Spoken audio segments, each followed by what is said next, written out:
एक जमाना था जब भारत का बेटा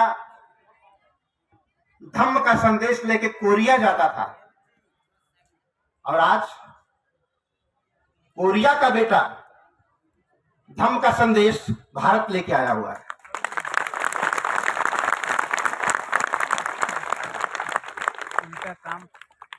गुरु जी, आज हम बहुत ही आभारी हैं आपके। आज पूरा जन सैलाब आपका सम्मान करने के लिए बहुत ही उत्साहित है।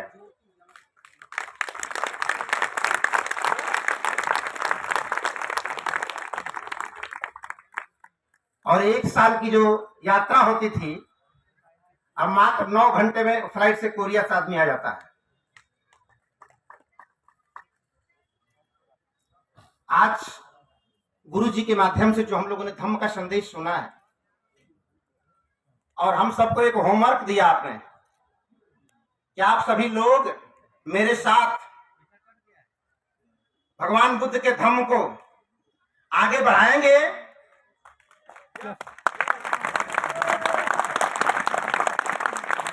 और एक और बात बोली उन्होंने कि धर्म के हिसाब से, विचार के हिसाब से हम सब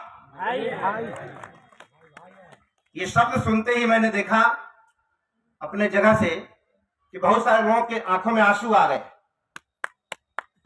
मेरे भी आ गए थे। काश आज 28 साल हो गए, ये जमनिया की लाट ना होती तो शायद हम सबकी मुलाकात ना होती।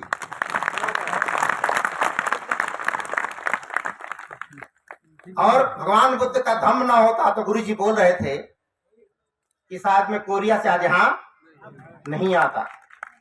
कितनी बड़ी बात है ये।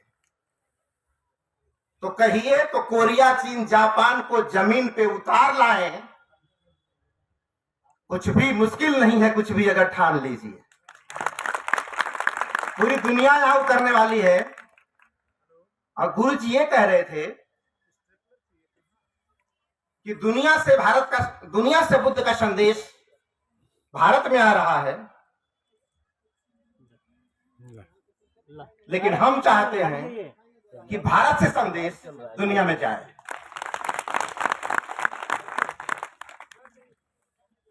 और अशोक के वंशजों की, बुद्ध के वंशजों की इसमें जिम्मेदारी ज्यादा है।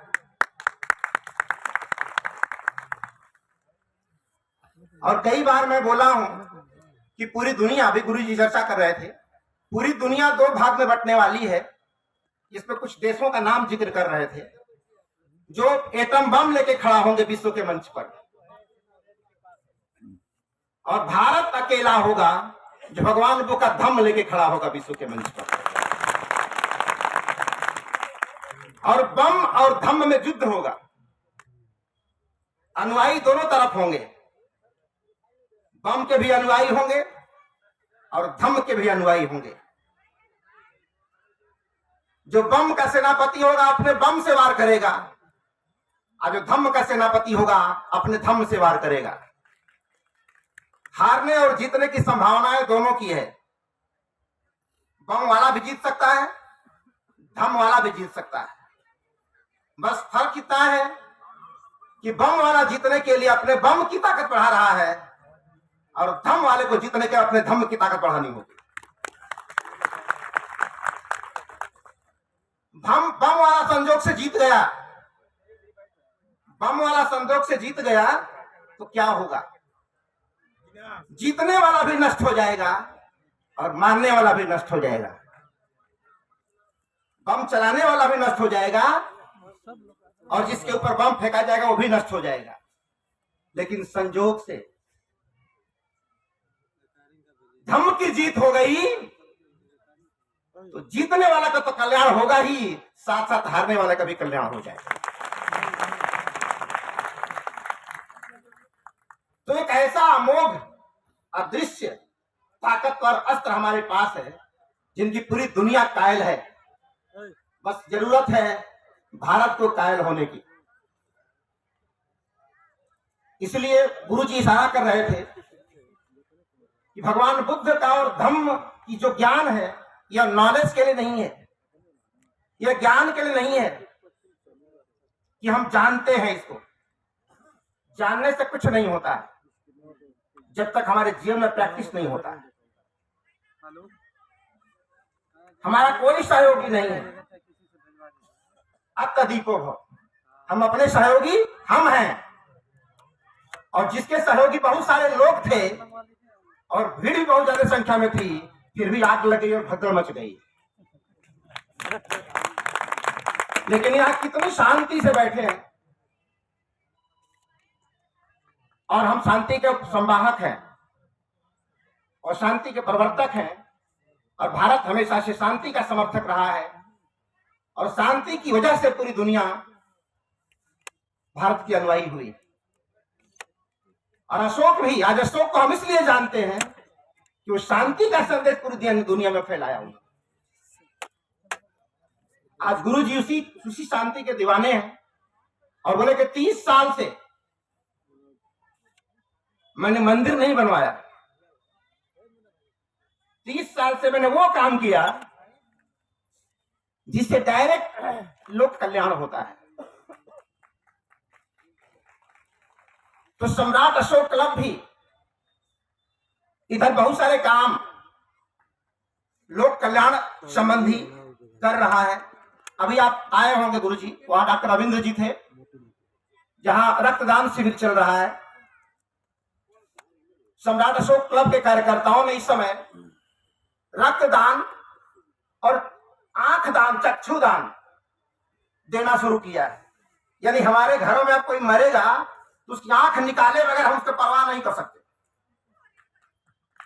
आंख निकाल के ही करेंगे, क्योंकि एक मनुष्य की आंख से 500 साल देखा जा सकता है, कई पीढ़ियां देख सकती हैं उससे। अब आप बताइए कि दुनिया में अंधे ज्यादा है कि आंख वाले? आंख वाले। आंख वाले अपनी पूरी आंख का इस्तेमाल करें जीवन भर और मरने से पहले अपनी आंख अगर दान करके जाते हैं तो शरीर देह इस संसार में कोई अंधा बचेगा भी नहीं।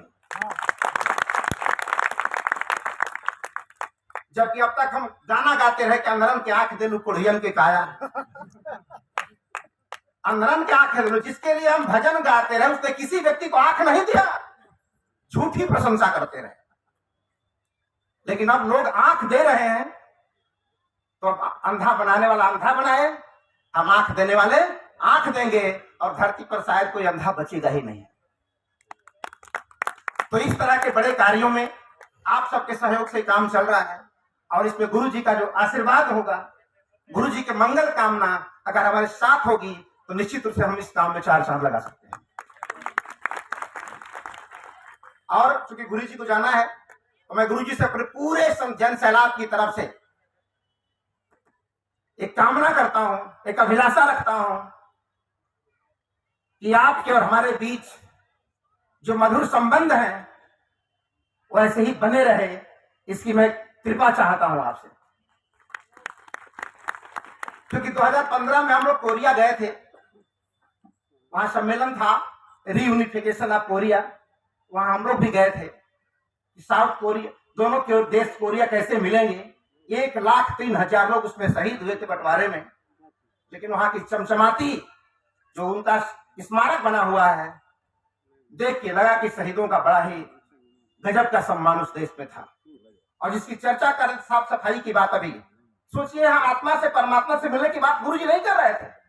सफाई करो, कूड़ा दूर हटाओ, झाड़ू लगाओ, बोले यह धर्म है, इसमें तो कहीं पूजा पाठ है ही नहीं है।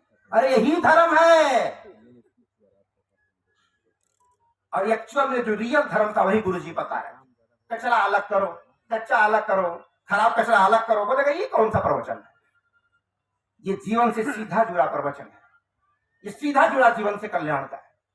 तो मैं गुरु जी से निवेदन करूंगा कि जब हम कोरिया गए थे हम सभी लोग, तो वहां से केवल हाथ मिला के चले आए थे, इस बार हम लोग दिल मिला लिए हैं। अब हार्टली रिलेशन हो गया है और बहुत सारे हमारे कार्यकर्ता आपकी बातों को सुन के करुणामयी हो गए थे, रो रहे थे, आंसू गिर रहे थे, टीयरिंग। तो अब हम बहुत ज्यादा न कहते हुए गुरु जी को जाना है और 1 साल का सफर अब 9 घंटे में तय हो जाता है। वह देश कोरिया है और साकेत की राजकुमारी जो शत्रुघ्न जी बता रहे थे कि साकेत की के रास्ते से, जलयान के रास्ते से कोरिया गई थी और कोरिया के राजकुमार किम सिनो से शादी की थी। तो कोरिया और हमारे भारत के बीच में केवल धर्म का रिलेशन नहीं, रिश्तों का भी रिलेशन है। और मुझे पूरी उम्मीद है कि रिलेशन आप सबके सहयोग से और गुरु जी के करुणा से ये आगे बढ़ेगा। और इस बात का उम्मीद है कि आप सब लोग एहसास करें एक बार जोरदार एक शानदार विदाई गुरु जी की हो। अभी हल्का हो रहा है, बहुत दूर देश है, बहुत दूर देश। अभी कुछ लोग पीछे छूट रहे हैं, बकाया रह जाएगा अगली बार के लिए। तो गुरु जी का जन्म